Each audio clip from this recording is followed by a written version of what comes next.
Nós já acordamos com uma chuvinha. Olha que refrescou tudo, deixou tudo mais bonito. E olha também o que tá, gente, muito lindo. O pé de acerola.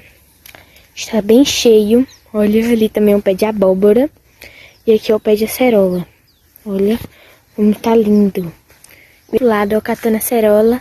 Dá um oi aí, Marcos. Oi, gente. Mostra aí a acerola. Mostra aí. Olha, gente, como tá lindo.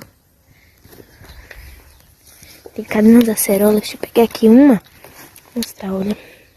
Vermelhinha. Muito boa. Então, gente, depois dessa chuva, tudo ficou mais verdinho, olha. Estão vendo?